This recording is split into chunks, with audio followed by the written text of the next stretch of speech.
Alright, before you start judging this deck and looking at the list, hear me out, alright? This deck's very strong in 10.9. So, it took me to Pro Rank. I went undefeated with playing it in this version precisely. The Harmony version that I was doing before was good for a while, but then it sort of plateaued.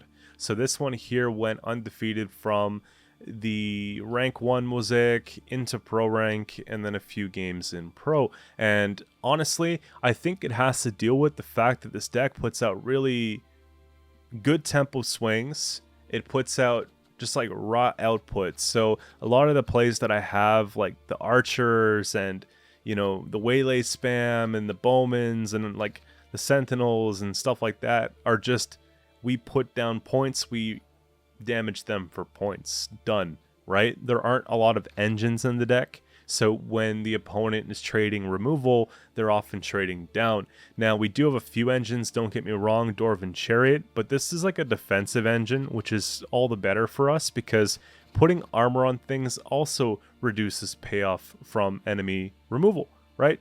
So there's that.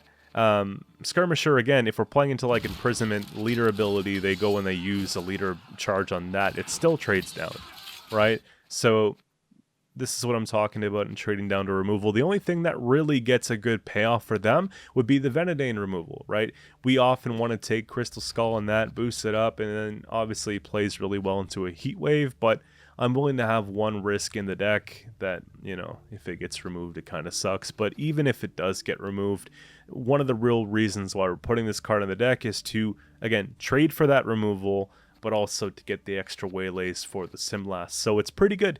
Its sticking is sort of like a bonus play in this deck. So the overall point of this deck, it's like a hyper thin list. So we're meant to funnel out cards. It has a lot of tempo, and we want to keep that tempo and really start, just really pushing, right? Whether it's coming out of the gates, starting on blue coin, or whether it's responding to what the opponent's doing. And all that plays into boosting the Erendite value. So the way that this card works is damage an enemy unit by 0, then boost the lowest power ally unit by the excess damage dealt. At the end of your turn, if you have more points than your opponent, increase the damage by 1 wherever this card is. So if it's in the deck, if it's in our hand, if it's in the grave, it's going to be getting value. So if we go first, we want to obviously, stay ahead of our opponent every turn that we play there on out, so that we can get that 1 counter per turn.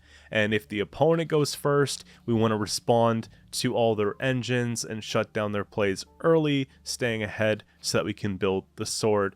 The goal of this is to have somewhere around a 16-point Erendite sword swing for a last save finisher in a short round 3, and not really let the opponent do much about it, right? So if I win round 1, if I go first, I'm meant to push in round 2 and try and get into round 3 with Simlas and with the second Erendite. So if I can maintain these for a 3-card round 3, it's pretty much an automatic win. And pretty well the same thing applies if we go second. The opponent, we want to try and beat them with the same amount of cards in hand as they have, so winning on evens the term in the game. And then we want to go into round 2 and we want to bleed them out of a lot of their gold cards and control the round length for round 3, giving us that short round with Erendite. And then, the Simlas again, right? Third card is a flex. It doesn't really matter because as long as you have the 2, I don't see many matchups, if any matchups, being able to win against us. So there's that, right? One thing I do recommend is using leader relatively early, because leader is going to actually help us stay in the rounds early, because, a lot of the stuff here doesn't generate huge points, but leader does. So using that in round 1 could be great. It's also good for helping thin out the decks so that we don't brick, right? Because there's so many different bricks in the deck, and I'm going to hear about it in the comments section, so we'll address it here, okay? Look, if I put 2 extra waylays in my deck with the Alyssa putting the ones back in the deck from grave that we get from the Venedane, I'm going to have 2 extra cards than what we started with in the deck, right? We can draw those cards, and which are the waylays, and we can draw Simlas, which ultimately bricks the Simlas, because these decks are being pulled by these cards are being pulled by Simlas, so we don't want to have these cards in hand, right? You got to keep these in deck. If I pull Oniro and I pull Erendite and I pull Lady of the Lake, then we have a brick there because she pulls an Echo card from deck. We only have the 2 Echo cards from deck, so we have to make sure that one of these stays in deck at all times, right? If the Waylays get banished from graveyard, you know, and we miss our Simlas, but we pull our Alyssa, well, that's also kind of a brick, right? You know, so you got to be careful with these things here. Or if for whatever reason we have to use Simlas early and we still have Alyssa left over, it's kind of a brick. However, you can put the Heatwave back in deck, or if it's your first Erendite, you can put Erendite back in deck and pull it with Oniromancy, which is really cool, and do 2 Erendites in 1 round. So we have backup targets for that, just something I'm thinking about for you guys here. One way to prevent bricks, obviously, like I said, using leader early on, taking your first Echo early on if you can. I like to try and get Lady of the Lake into Oniromancy, into something else early on to start funneling cards, which is pretty sweet. So there's that. Maxi helps us as well. We can look at our top deck and put something at the bottom. And then, of course, Venadane helps us move 2 cards from hand to the bottom of the deck. So if we pull into the Waylays or we pull into the Sentinels, then we have the chance to actually put these at the bottom of the deck. So, you know, there's a few different ways to go and do that so we don't brick. So this is like the most accurate or smoothest rolling out list that I've made from this variety. So if this is the way that you like to play, I definitely recommend giving this a try.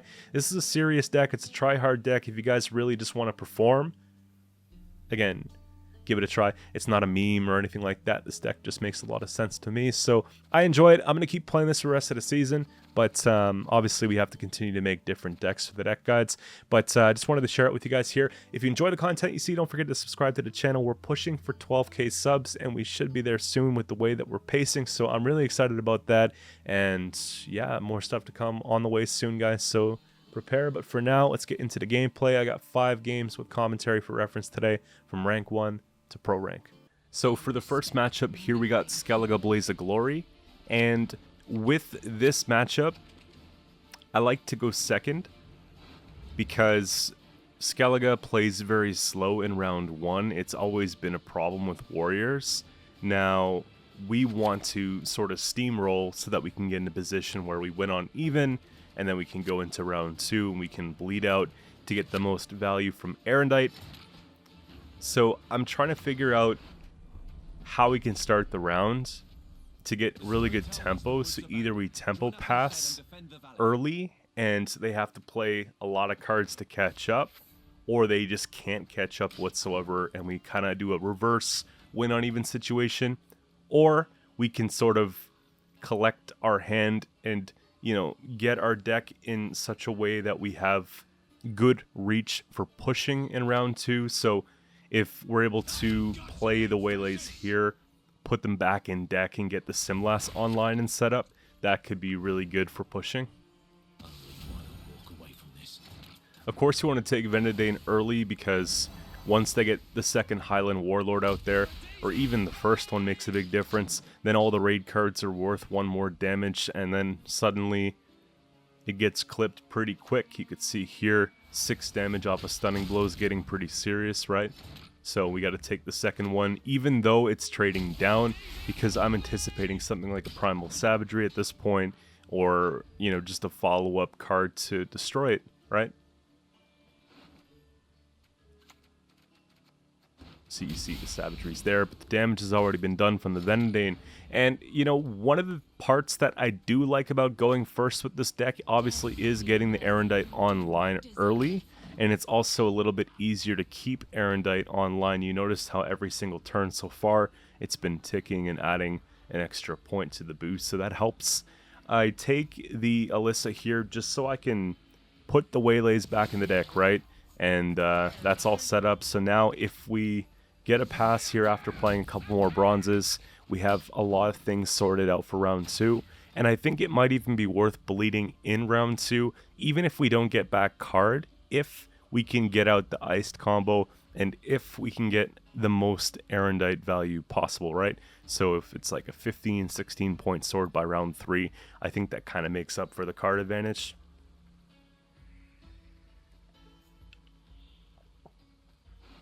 Just taking a sip of the coffee here. 8:30 a.m. on the Sunday morning. I recorded this gameplay. Would have been about a week into the first, the first week into the season when I climbed from rank 1 to pro, and this is kind of just the straight run through, full mosaic, 5 games in a row, so I was feeling pretty good about it, but sometimes I just like to play and I like to focus on what I'm doing and not talk while I'm playing, you know? So we get the pass that we're looking for here. Now, you got to be careful because this deck is full of bricks, right? So I've played this deck enough that I'm comfortable enough that I sometimes take the Alyssa early for the waylays. But if you're trying this deck out and it's new to you, or you just want to be careful, right? You want to play it a little bit smarter than me, don't put Alyssa waylay back in the deck until round 3 so that you don't brick pulls, right? Or at least thin out your leader. The reason why I kept leader and I did it is because I want that 2-0 push, right? I want to be able to really pump out as much as possible. So, all right, we have a handful of gold cards. We're staying ahead off the bronzes here. You can sort of see the way we're going to roll this out here is, let's see if we can get a skirmisher online. Let's see if we can find 2 targets for the Zoltan. Like, there's a lot of stuff like that.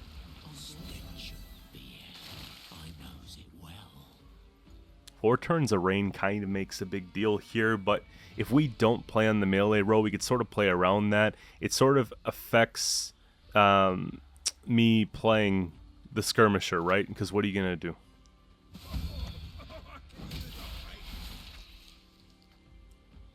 The reason why I put Zoltan on melee here is because I want to be able to play the skirm. I want to have less targets, or more targets rather, so that the armor doesn't get stripped off the skirm, so that we can actually use the order if we can get it that far. And also the extra armor on the 2 rowdy dwarfs sort of takes away one of the turns of rain. I know we get a couple turns back, but it's fine. I was thinking short term with that because it's not promised that we're going to play in all the way with this hand, right? Just nice little cleanup job there. At first I had the Harmony package, right? And I just felt like the archers were just that much better into the Assimilate matchup, into just any engine dominant matchup where we had to just get rid of a lot of stuff, you know? Also, clearing up board space for our own stuff. A lot of 1s if we're playing into spying, if we're playing into a situation like this, the rowdies are just sitting there at 1 power, right? If we had another one, we can chip those away.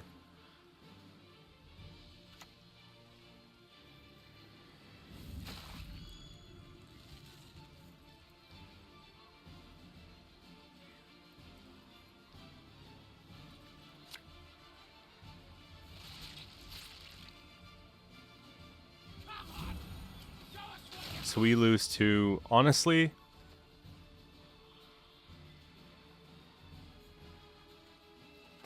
Erendite leader is a huge reach, and Erendite leader and Oak is really good too, because we've done most of the swarming that we should be able to do, you know, in this matchup, right? So a little bit more of a stack here, take an Erendite than just going for the Oak could be the best play. Decide to greed out the extra point here. I know it plays more into Morkvarg or something like that, but I think it's fine.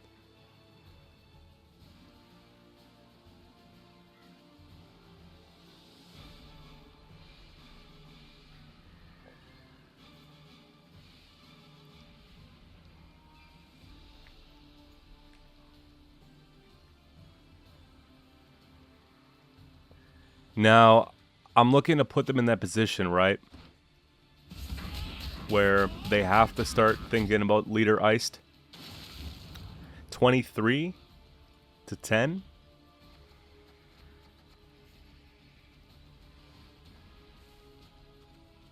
Oak's not getting much better, but Oak's also a big slam for round 3. I opted to just say, you know what, let's just pass here because, like, Herald isn't enough. It's got to be iced, right? If they were to play Squirrel there, it wouldn't be enough because we don't have the base bodies. Like, 4 is the tallest, so they just have to go and spend it anyways. So, pretty big round. Pretty big round, right? A lot of gold spent from them. We still have the Waylay combo, we still have the Oak, and of course the Erendite, but we have to make sure that we don't ruin any sort of pulse here. So when I get to this point and everything looks good, and we have the Waylays in the deck, I don't think it's worth greeding to the point where you put Maxi back and try to look for something else.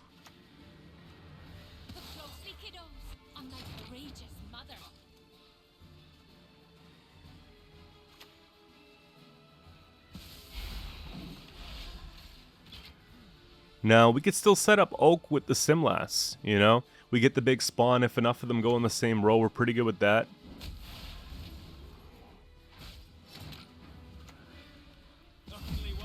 I go for it here because we have to stay ahead. And that's what I do a lot of the time. If we're trying to determine when we're going to use the Waylay spam, it's got to be at a point where Erendite shuts down.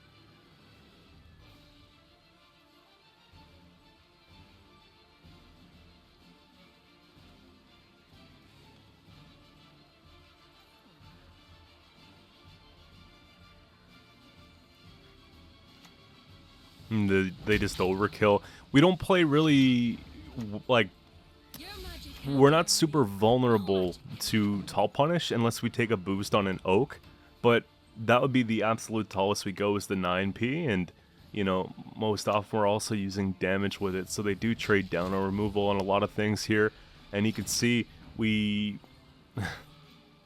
well, you just take Oak to,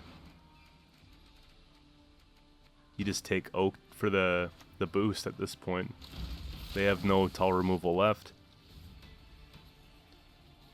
And then whatever it is, we just stomp with the Erendite. We're 16 points. It's about as good as it's going to get, right? So that's pretty much it.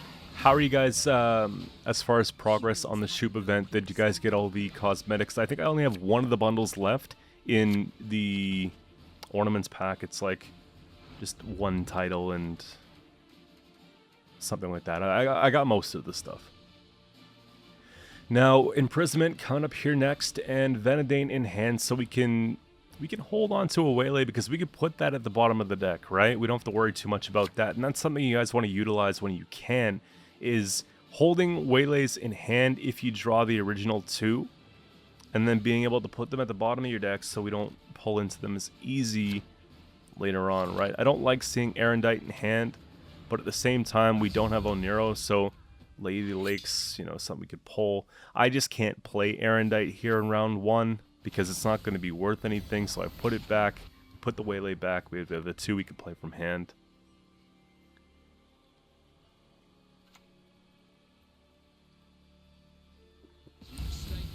And, wow, whoops. No quad Waylays for us. We're just going with the original 2. Unless we get out of the round, we funnel the other 2 back in deck, and then we just play 4 later once, but that was a really bad play. Like, it was good for them, but think about it, they ruined 2 combos in 1 removal.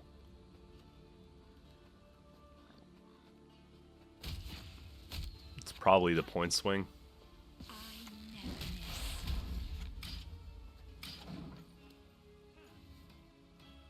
Bowman was a consideration there, but this tempos pretty well.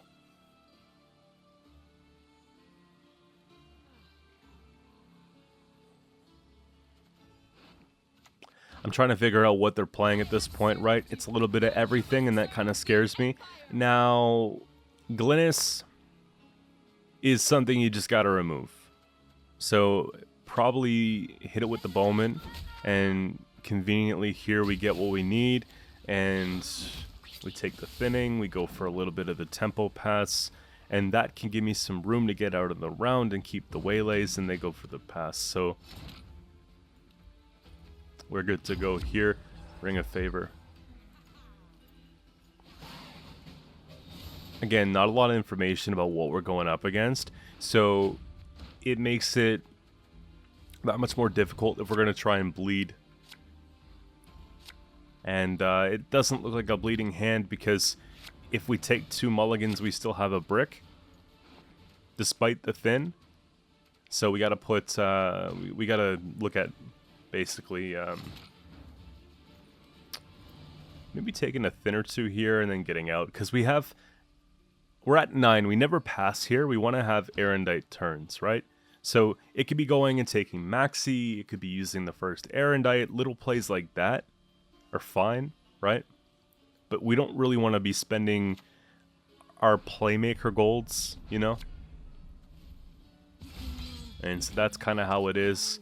Waylays at the bottom, and the swords at the bottom because of the Venedane. I kind of want to pull Oak.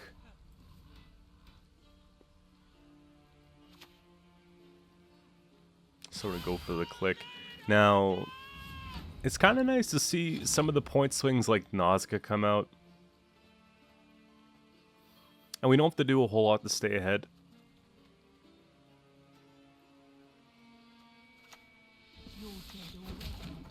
It's kind of whack, but whatever. Basically 5 points. That's the liability of playing Bowman, is that a lot of people, they sort of like anticipate it and then they play around it, but when it hits, the value is just like, it's one of the best. 4-point base body, 3 points of removal. It feels really comfortable, especially with a deck like this. Now, I've got a couple options here, right? We can go full out Zoltan. We could go Lady of the Lake. I think Lady of the Lake's fine because it actually adds tempo to the play. Lady of the Lake into Erendite basically gives you that extra 3 on our side of the playing field, so it's like that much better tempo swing. Because if I had 13 points and the opponent had 9 right now without the base body, then you know, it'd be that much more difficult for them to, or easier for them to get ahead. And I'm kind of round trapped at this point. You gotta have to play. It's one of the things with this deck, and I want to show you guys both situations. When the opponent decides to contest and say that's enough, I'm going to defend the bleed, right? You know, this happens. So, and sometimes you can't get the card back, so you got to be careful. That's all. If they don't take anything that procs assimilate in a situation like this, you'd go for removing the Brathens. If they do, we have a couple ones we can hit with the Archer.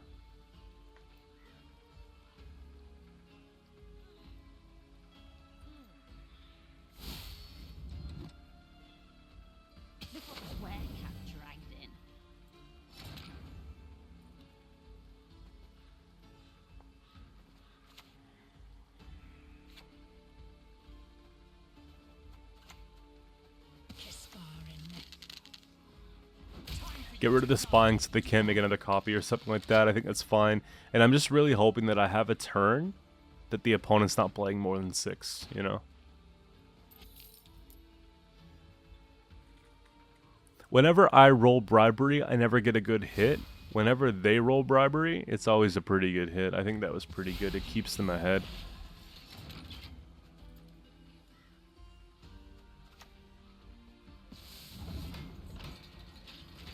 Now keep in mind here, guys, we're still counting for Erendite. If they don't play Squirrel, we're doing pretty well with that, right? We're down a card, though, which is kind of the annoying part.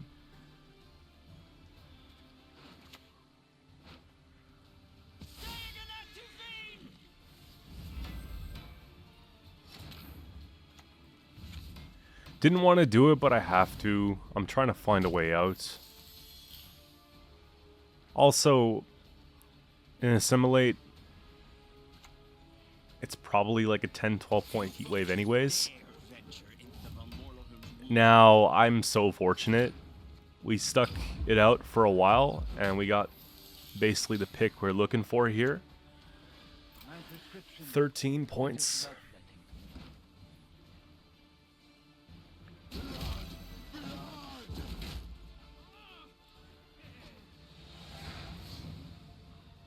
So long as we don't brick, I think we just win. It's just too many points to deal with, right? What I like, though, is if we can play both Echoes in round 2, 2 of the 3 cards that we draw are going to be Echo cards. So you'll notice with this mulligan phase here, that's really important. Because it obviously would be much worse if I had 3 pulls and there were like no Echoes or just 1 Echo, because, you know, waylays are just that much more common.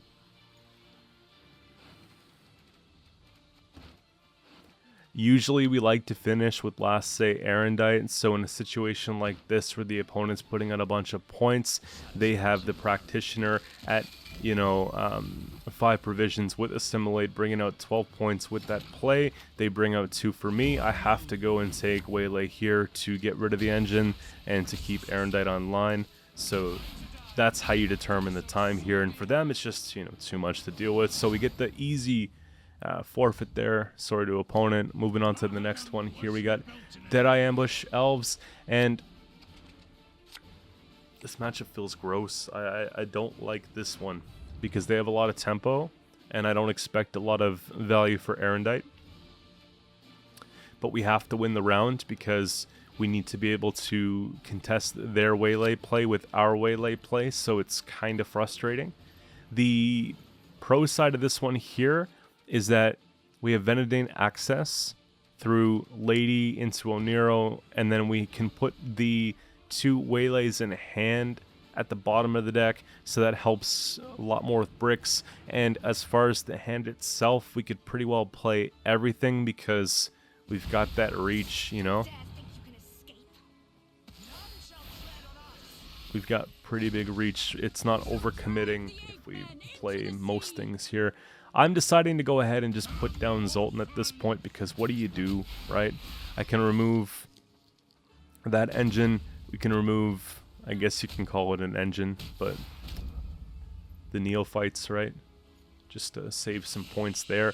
And right away off the get-go, they pretty much did a double proc scenario, right? They got the prologue and chapter 1 in the same turn. We came out with 1 play in the leader. It keeps us ahead. It makes it a little bit awkward for them.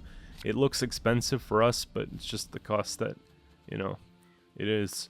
Now, that's probably going to have to be the heat wave. And the tough part about playing heat wave here is it doesn't really tempo.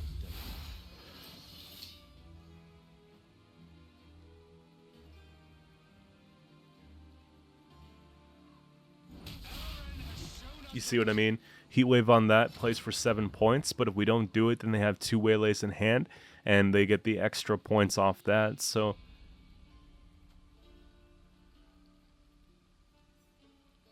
You sort of have to decide, am I going to play my tempo play and see if we can keep up, or are we going to try and remove their play and do it the next turn? That's really the only engine that they have, so if we can get rid of that engine, then they're left playing low tempo bronzes.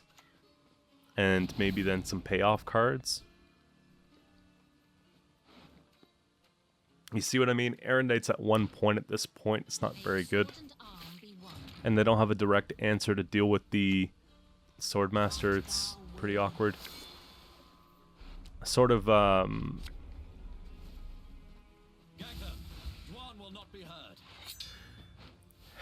if I was to look back at this situation here, I'd probably do it a little bit differently.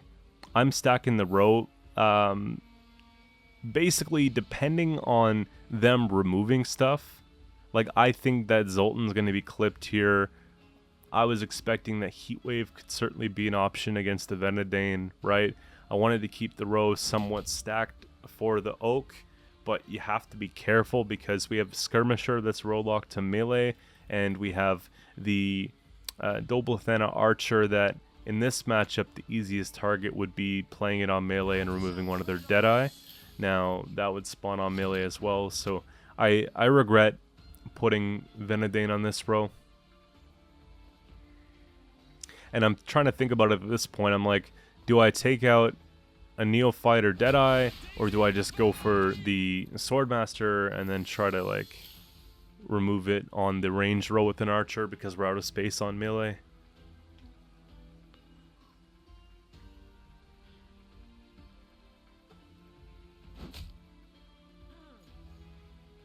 I'm almost hoping that they just remove it so I don't feel as bad about it.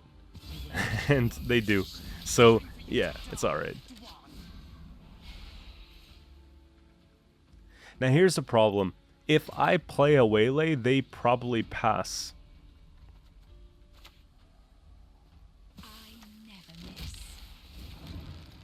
So I can't, right? But the longer I wait, the worse it gets for, like, removing that Swordmaster, because they're getting so much value on it, right? Every single turn they're getting the 1 damage.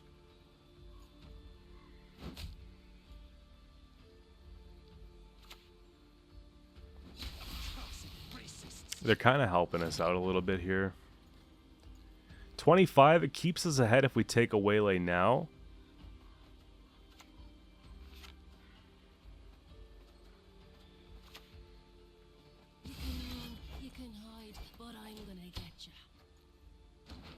Maxi also works.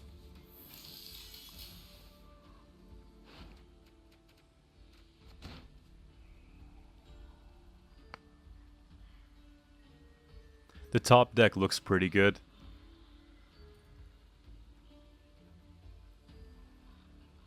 So they played Yavin and Scenario. We still have to deal with Heatwave and the Simlast play and all that sort of thing. So we got to stay with it here. I'm going to go and take Berserker because, you know, 3 turns of armor. We want to deal with that. On a pass, we stay ahead by 1, and if they continue to play here, then we get good removal on basically the Waylay, right? We kind of hope that we get the spawn on the range row 3, 6, 7, 8. Yeah, because we can rune Oak. So it might even be worth just taking Oak just to be safe, to get the most value from it. But then Oak is sort of receptive to Heatwave, but at the same time they played Onero, so maybe they don't have Heatwave in hand.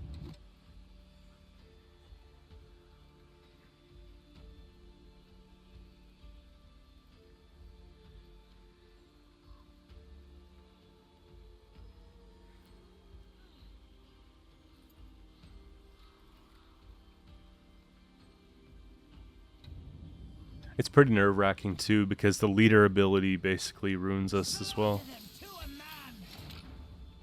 That's a problem. Look, I'm jamming row. Yeah, it's done. I was thinking about taking Skirm.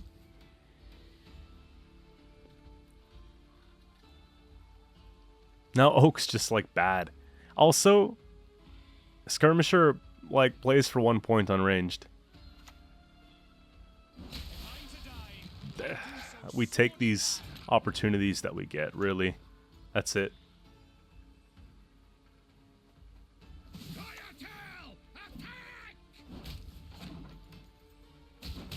Just enough to stay ahead by 1. I'm thinking here that they take like Isengrim leader or Vernacial leader, and we're just not going to take the round anyways, and then we could save Oak.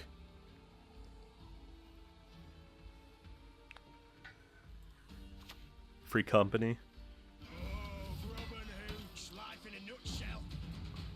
At this point, you look at what's already happened here. Is it worth it?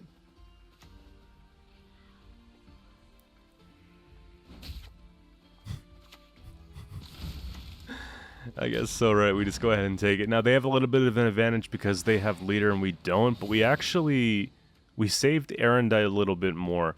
So, a little bit better than I thought it was going to be. And now we can sort of push and see if we can get out some of that, you know, some of those plays, go into a short round, finish with our Waylay play. It feels pretty good.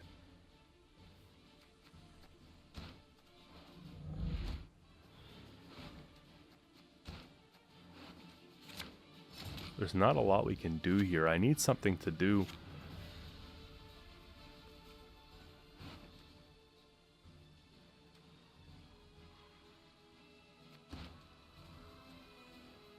It's either you dump the bowman for no reason, or you try and take this play.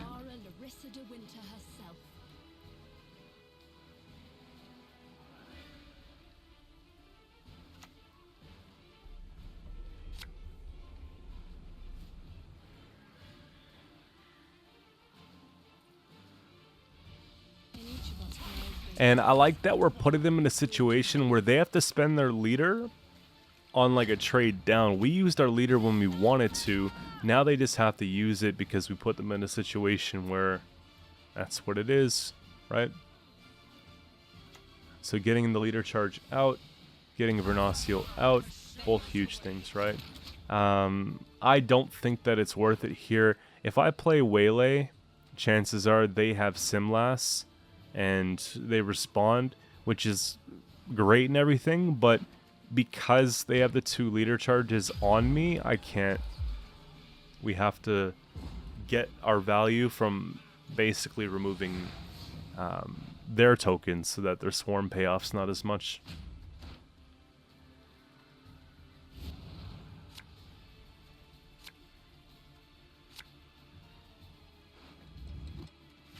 That's gotta be the hand. And this is a really good example of what happens when you use both echoes. Like, that's the only thing I didn't like about this game, was having to use Oniro in round 2, because we missed Erendite. We put a lot of effort into building Erendite value, but I'm looking at this like it's probably still a win. And it's a good thing here that we actually used Alyssa early, because otherwise we would have lost to Waylay there, which could have ultimately decided the game. For whatever reason, it's like I still care about Erendite at this point, but we don't have to. We'll play the Chariots, then we'll finish with the Simlas, or take the Simlas whenever we see fit, right? And they just get the bricks. So when I see that played from hand, I just know it's a win. I'm not going to go tall here because we want to play out of Heatwave. I don't want to put a Chariot on melee and get it at 7 power and give them Heatwave reach if that's what they have. We want to make them have like a 3-point Heatwave.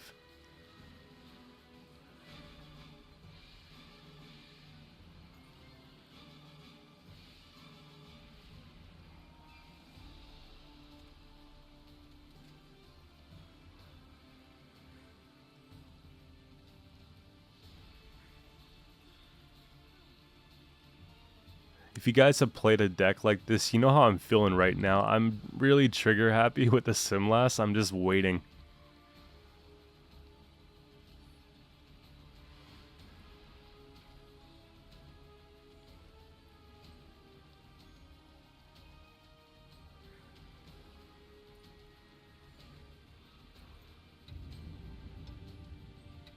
They still have Isingram as well, so that's 1 swarm payoff. And then 2 more elves off the leader. Isingram's worth about 10 points.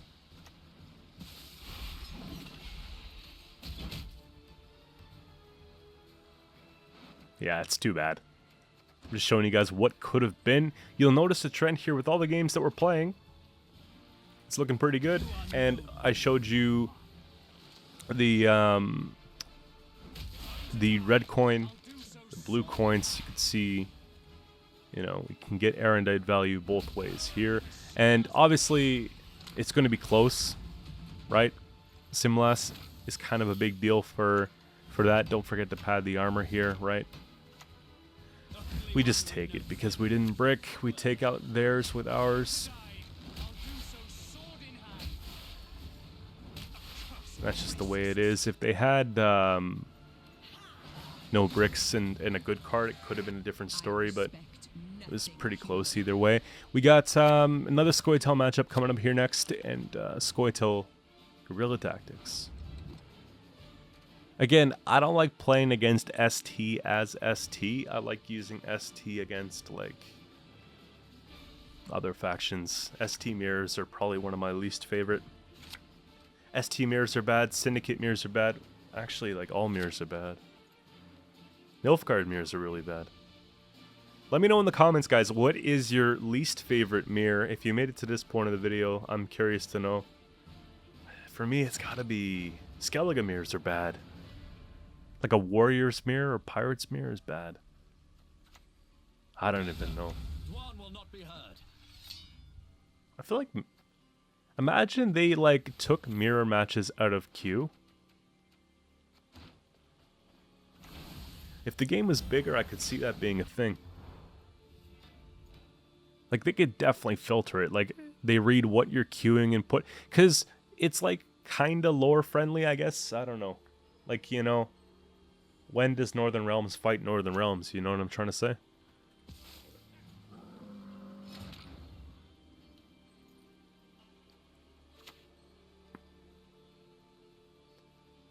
That's another whole conversation. I don't think the game's big enough. Like, they just want queues to be quick. So they have like a Harmony hybrid. I can't remove that. I thought about it. I think 2 leader charges first turn on blue coins, kind of expensive, right? It's just like...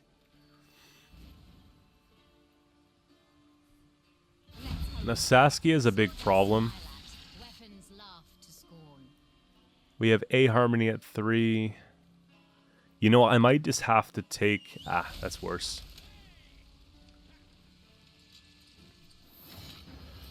Take the 1 point per turn engine with Harmony as well. Feels probably like the best option.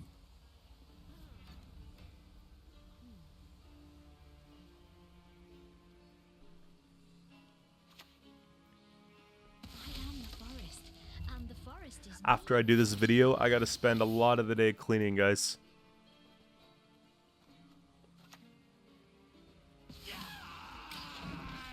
Cleaning and moving furniture. I don't use the TV in my room.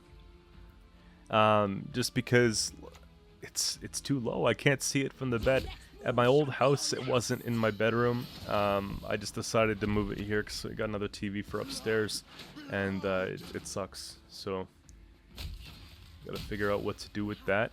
It's been like half a year since I've turned it on, and then maybe have a little bit more space for something else. I have like a recumbent bike in my room, and I have like a couple like dumbbells and stuff like that.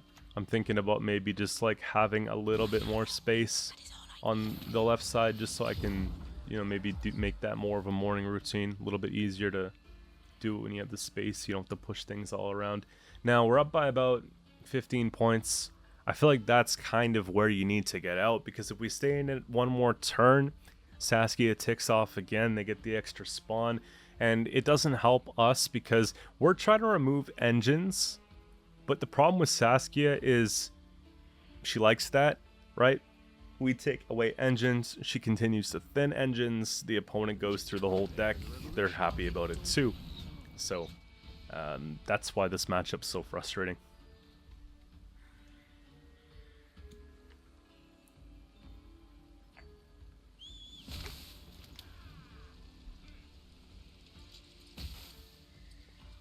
At least we got them cranking leader for no reason.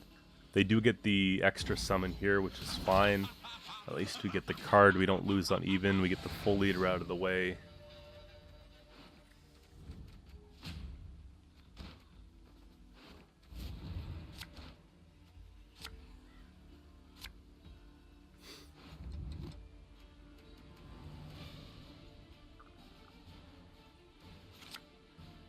Seven points is 7 points, right?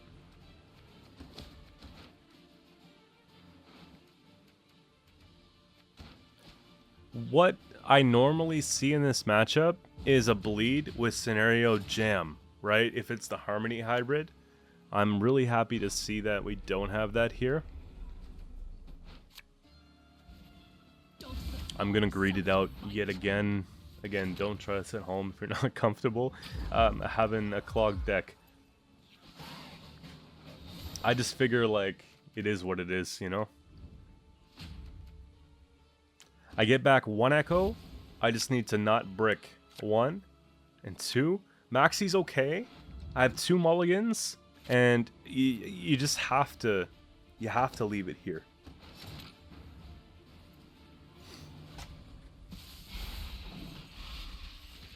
I like that we open up round 3.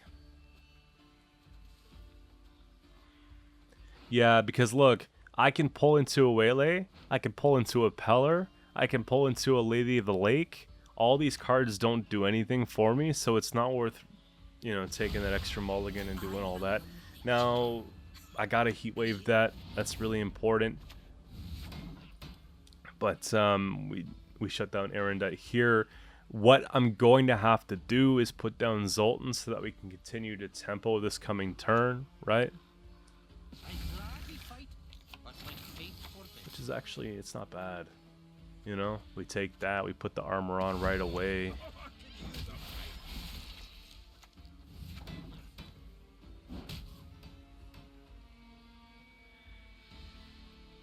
I'm not too worried about putting stuff on melee and stacking that row or any row at this point because we have the Waylay spam, and I think that we're going to have more than enough room for the Great Oak. Nice.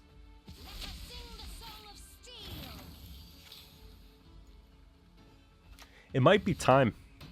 Percival's worth 2 points per turn, and the sword's worth 1 point per turn. It's 3 points per turn we shut down. Initially we lose, but it keeps them, you know, at bay, right? Now I'm kind of taking the 50-50 here just to make it a little bit nicer for myself. We hit it. If we didn't hit it, I'd probably just use a bowman or something like that the following turn, but they just had enough. Erendite was worth a ton too. We had super good situation to be in, like we were just dominating the matchups, so there's that. I think that was the 4th game. Moving on to the 5th game here, we got the Assimilate matchup. That's how you know it's a good deck guide, right? You got the Assimilate matchup in there, you know, we're not hiding anything. This is like the most frustrating match that you could have with a deck like this because we have so many good bronzes.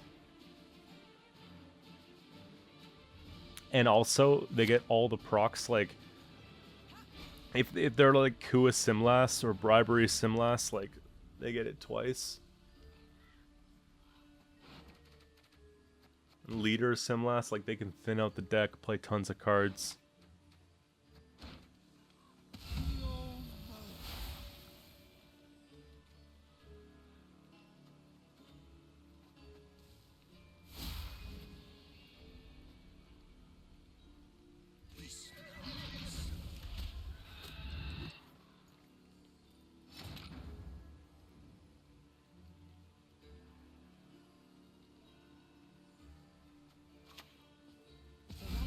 Just taking the time to read some comments. Someone's asking for a new version of Skellige Witchers. I'd actually be interested to go and revisit that one. So it's actually food for thought. I gotta make a little like to-do list for things that I want to play. But I've been working on a deck like the one I've been playing right now for a couple seasons, and despite the recent nerf to Alyssa that I was expecting at some point, the deck still feels pretty strong. Again, little nerfs don't make a huge difference. What makes the difference is like the flow of the game, right? What the game wants at a certain time, and I feel like right now control is going to be very good. I mean, control is usually pretty good, but just like tempo forcing decks with all around easy control options without any sort of contingencies are good.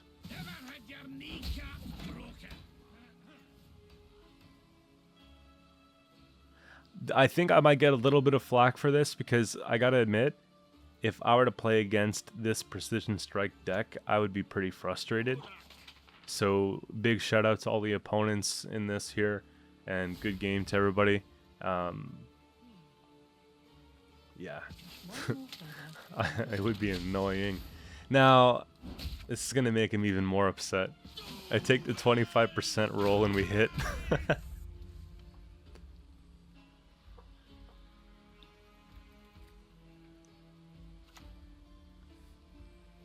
duty? To stick my nose where it doesn't belong.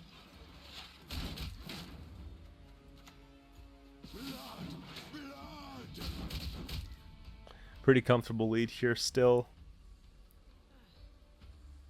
Kind of worried about clogging the row again for Oak. You got to be careful with that, guys. Seeing Stefan here though, like look at this. That's one of the big playmakers with modern Assimilate, being able to get the 3 Assimilate procs in the one turn. If they have a Hefty Helga, it's even worse. If they have Brathens, Terra Nova, Torturers on the board, all types of stuff like that, it's even worse. So getting out that key combo piece in round 1 just to keep up with what we're doing feels very comfortable to me. And the fact that I can just go and continue to play a card and still be in a position to win on even is even better. Now, if they take leader here, they're getting Oak.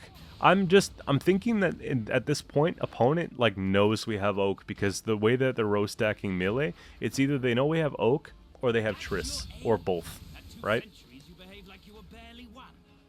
Now, unfortunately, the opponent missed a really good situation with the Berserker ×2, right? Because Soldier Tag, like they lost 2 points there is what I'm trying to say, because they could have put the battle prep on the Calviet and gotten the extra 2 boost as well, so we would have been tied. Instead, they were down 2 points. So I kind of just look at that like, you know, whoops for them. At this point, you know, we can just go ahead and do that. Yeah, the tie would have been bad, but, you know, you take advantage of these little mistakes. We make some of them ourselves, too. It all kind of pans out.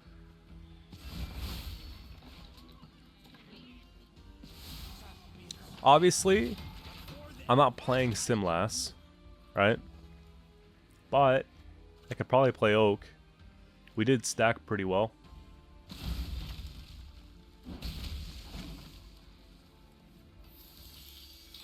Now, I'm thinking whatever they end up doing, it's maybe Terra Nova, maybe they can't play. But in this case, Bribery. If they low roll, they have to click Truffle, and then if they click Truffle, they lose Assimilate value for later on. And again, I think, you know, Rune Mage, Bribery, Leader, Stefan, like Truffle round 1 are really good trades, even if we don't win the round. And taking the Archer here doesn't keep them ahead, right? They have to take that, putting them up by 2. Now, yeah, there's argument that I could just go and take Simlas here, but I think if we do that, it's a throw. I don't think we should be so greedy. They took Calviet here, so I know that they're going to be top decking all their best cards. So we have to make sure that we get our plays in order for late game and maybe just keep card advantage, right? Kind of stay up a card, defend the bleed, because that might be coming here. And again, you get a hand this good, you keep it. I was just YOLOing, I guess, for something better, but I think that's fine. If they have Knickers, we just lose the game, but they don't. Now, this is good. I go first, so we can play around like a squirrel if that's what they're trying to do in round 3. Now we pull everything, but Axi's kind of bad here. Air Knight's perfect. Okay, we win the game, I think.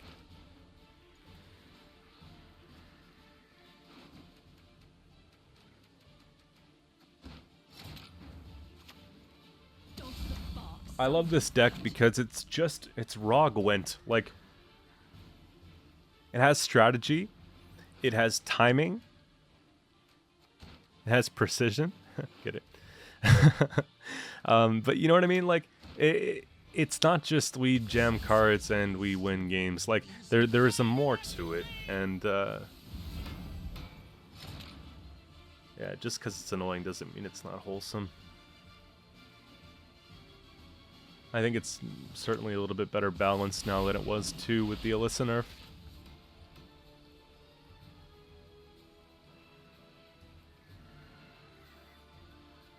And remember what I was saying earlier, right? In previous games, there's got to be a time where we take Simlas. It's not always last say, so don't get it wrong. I haven't seen a coup yet, so I'm starting to think they don't have one.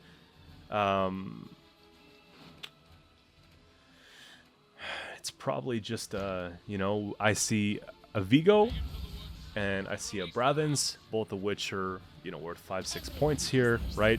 Like, how do you not Like, you're seeing 2 6s. We have literally 12 points of removal. It's like the prettiest thing I've seen today. There, done. Easy. That's enough to win the game right there. That one play. It really doesn't matter what we put armor on. It's one of those things you probably just want to use just because you can. At this point in the game, right?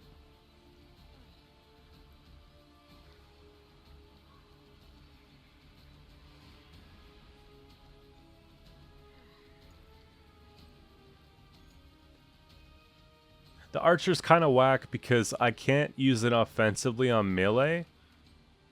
Like, we're not going to get a death blow. And I only have 1 death blow with the... You know? I guess better late than never. Zoltan shows up to the party, we put armor on him, that's pretty good. If they don't proc assimilate, then you have the torturer here.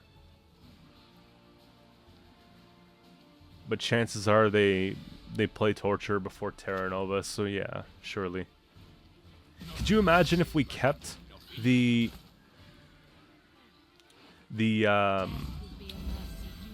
Terra Nova, the Torturer, the Vigo, and the Brethrens? Like, those 4 together is lethal.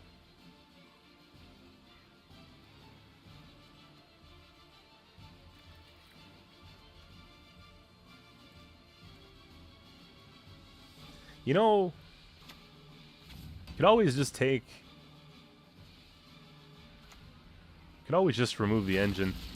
If they get 2 assimilate procs, they're losing, you know... Like, they're gaining extra points.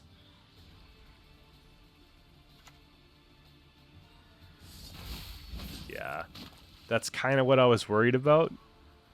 When they took the Alyssa, they put them back. This is kind of gross. So all of a sudden, it's going to be closer than I thought, right?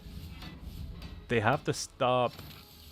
They gotta just put. They gotta put the battle preps on soldiers. They lost another 2 points, but I don't think it's enough to do it. We'll see. And that's it for today, guys. I'll see you shortly with another video. Appreciate you stopping by it again. And what's the final tally? They would have tied the game